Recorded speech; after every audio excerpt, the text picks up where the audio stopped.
Welcome to Resiliency Talks, where we encounter the stories of life, the way it knocks you down, picks you up, pulls you apart, and makes you want to stop breathing. Our talks are a collection of overcoming stories and traumatic events from your host, Essi Bagheri, and often interviews from special guests who are experts in their field.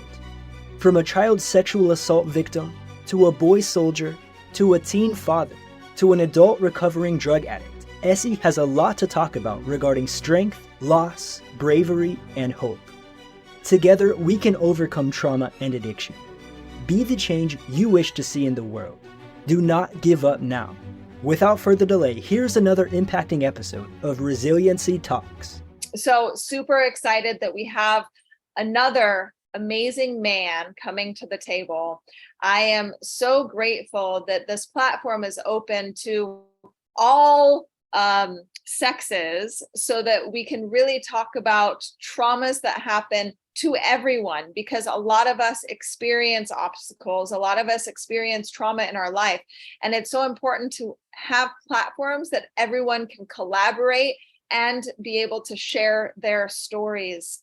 Essi Bagheri is a survivor in every sense of the word. As a child soldier and refugee, he faced unspeakable horrors that no one should ever have to endure. Essi's struggles continued as he battled addiction and trauma. Today, he is a recovering addict, author, podcaster, TEDx speaker, and an advocate for mental health and wellness. Through his own journey of healing and growth, Essi gained the knowledge and expertise to help others overcome their own challenges and find hope in their darkest moments. Essi, so excited to have you. The stage is yours.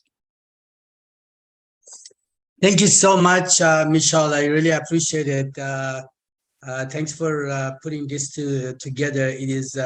It's been a really amazing 2 days that listening and learning from the speakers and listening to their vulnerability, and I truly blessed to be part of this.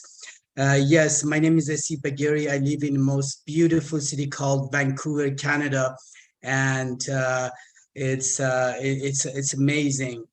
I believe we all have stories, and our stories not belong to us. And here is why we come from completely different background, adversities, and to set the stage, to let you tell you a little bit about myself. As you can tell from my accent, I'm not from here.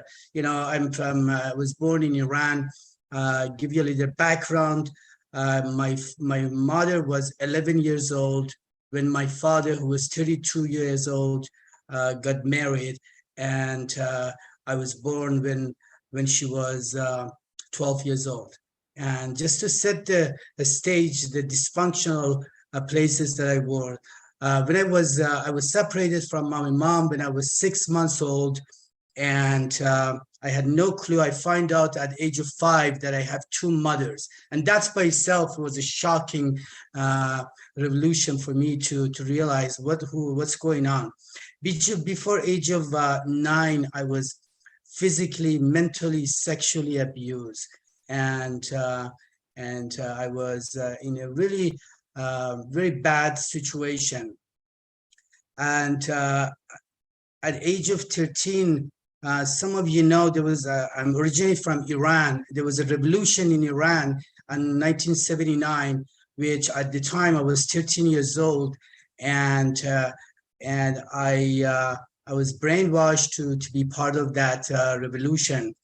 And at age of 14, Saddam Hussein attacked Iran, and I was again brainwashed to go with another friends of mine, 13, 14 years old, to go and fight Iran. So I was trained to kill at age of 14. And after 6 months of training, just wanted a little warning, a little, trauma, war, and a lot of abuse. At the age of 14, after 6 months of training, I'm in a battlefield at 2 a.m. And we were trained to dismantle landmines. And I saw that two of my friends in front of me step in the landmine and blow up. And the impact of that explosion threw me a few meters away, and I became conscious, and I didn't want to die. And I knew that everything that I was doing is wrong, but I couldn't go back and say, hey, I'm sorry, I changed my mind. I'm just a kid. What should I do? And I didn't want to die. So the only thing came to my mind at age of 14, I put up my AK-47 and put it in my left arm, and I shot myself, and able to save my life. And I thought, I'm going to be okay. I'm going to go home. But the pain and suffering still, every time that I talk about that, gave me goosebumps. So they took me back. And, the funny thing is, 3 months later, after 93 stitches, my physical wound healed. But I had no idea the impact of psychological effect that would have me for the rest of my life. And so that's how my journey started. And then at the age of 14, I started drinking, and drinking was against Islam and against the new regime. So I was living this double life. And my family said, you know what, you're destroying yourself. So at that time, they put me in a forced marriage with a girl that I didn't love, I didn't want. And they forced me, another psychological abuse, which cultural abuse that I went through. And as a result of that marriage, I had two children, two sons. And then, but I was really in a bad mental state in every aspect. And so I was, they took us from Iranian government to Syria, Damesk for prayer. And I was drinking, and they didn't know. I was living this double life. I made excuse, and I saw a bar, and they said, I'm going to go just, have one drink. They had no clue. As a result of that, I got drunk, and they find out that I'm drinking, and they sent me back to Iran. One of my friends was working in an Iranian government. He said, Essie, you're in a deep shit. You got to get out of Iran. And I had 1 week, so I escaped from Iran to Istanbul. From Istanbul, I escaped to East Germany. From East Germany, jumped in a midnight train and west to West Germany, and became refuge in a refuge camp. I really wanted to change my life, but I had no clue what's going on still. And I was drinking and drugging, and the whole 2.5 years, to the point that the German people at the time, some of them, they were very racist. They came to me and said, what the F you doing in my country? And I felt like I'm not white enough, I'm not black enough, I'm not good enough, so I better kill myself. So I tried, and I ended up in hospital. And then one of my friends came to Canada in 1988 and said, Essie, why don't you come to Canada? I said, how? He said, send me a picture. So I sent him a couple of pictures, and then 3 weeks later, I received this passport, who's Antonio Grassi or something, with not my name on it. It's my picture on it. And I bought a false prep ticket, and I came to Canada. I really wanted to come and change my life, but I still had no clue. Long story, I just want to get into the solution. I came to Canada in 1988 with a really perception that I had still didn't know what was wrong with me. And I started drinking and drugging, and I moved to Vancouver, Canada, geographical change that we talk about in recovery base. And as a result, I ended up 17 treatment centers, 29 detox, psych ward, homelessness. And I would build business with 20 employees, hundreds of thousands of dollars in my account, and 6 months later, I'm homeless. It's like, it was insane. What was I doing? And until 10 years ago, I'm in a motel room with the cockroaches and mouses, and I just missed my son's wedding, and I couldn't do it. And I started bawling, and I started crying, and I said, I don't know what you call yourself, God, Jesus, Allah, Buddha, either kill me or save me. And then my journey started. The next day, two of my friends came, and I went to a trauma group, 12-step exercise, and people start telling me, Essie, after a year, you should write a book. I said, I don't know how to write. Longest story short, I wrote a book, but that's by itself was a very therapeutic experience. And as a result of that, I got invited to New York, LA. I got invited to many podcasts, TV station, and I have a phenomenal life today. What is my message today? My message is no matter how far down the scale we have gone, we see how our experience can benefit others. And, and this is like today, I feel like I'm white enough, I'm black enough, I'm good enough. And that's the result of the action that I took. I lived that self-pity lifestyle for many years. That poor me, and today, you know what? I cannot live in a fear and gratitude at the same time. So today I live in a gratitude, and as a result, I am I help people to overcome addiction, trauma, self-pity, and all the things that I struggled through my life. And one of my messages this. My message is do not give up. Do not give up now. Actually, that's the name of my website. Do not give up now. Because if someone like me, and you know what, and I'm pretty sure there are stories that very more terrifying than mine.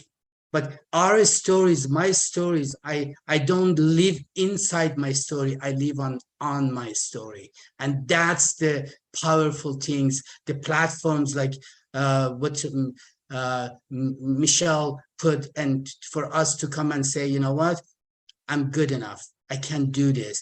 And I travel all over the world. I am respected in my community, and I believe in God that was loving. The whole thing about my life today, what I do, I get up and I bend on my knees and I pray and I ask for direction. I ask, how can I be in service to another human being? Because as soon as I'm not thinking about me and I'm thinking about you, I'm in a good place. Because lack of that, I'm a selfish, self-centered individual. I think about me, my finances, my relationship, me. The next thing you know, I'm depressed and I have anxiety and I don't know what to do. And I'm a huge fan of the 12-step program. And not that by itself, for people who have trauma, experience of depression, trauma, anxiety, I had to do some extra work. And simple, but not easy. A price had to be paid. What is the price? I am responsible for my life. I am responsible for my health. I am responsible.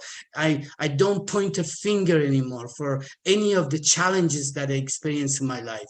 Everything that happened to me, I said, where I can take action to make things better? Where can I take action to inspire someone else? And,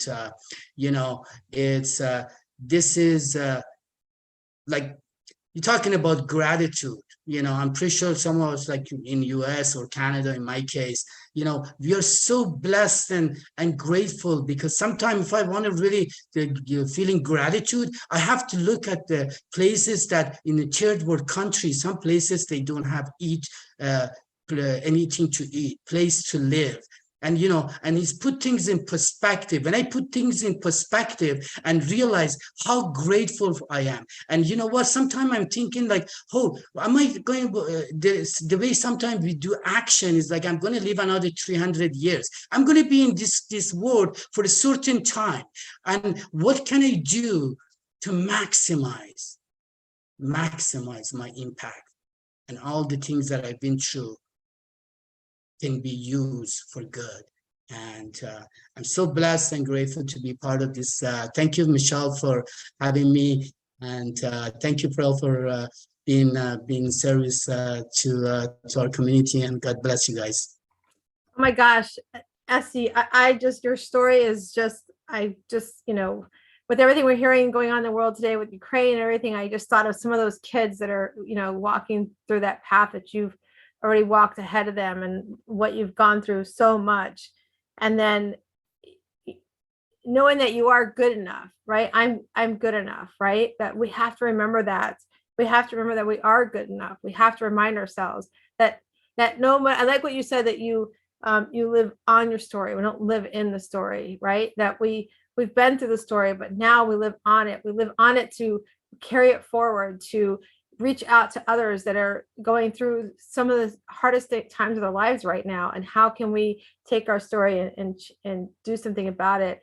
And then, we often hear that we get down on our knees. I mean, Michelle talked about how, her addiction, she just was laying on a bed, we get down on our knees. I remember last year when I lost my son, I was like, okay, what do I do? What, I always ask, why is this happening? I don't, what's the lesson here? And then, the last thing that I wrote down too was, where can you take action? Where can you take action today in your life to make a difference for yourself, but that also can maximize that impact to others? You've just listened to another episode of Resiliency Talks. Resiliency Talks was recorded live in the studio with final editing before upload. The views and events expressed on this podcast belong solely to their author. Subscribe today to Resiliency Talks or visit www.donotgiveupnow.com for more daily encouraging content. Don't miss the next episode of Resiliency Talks.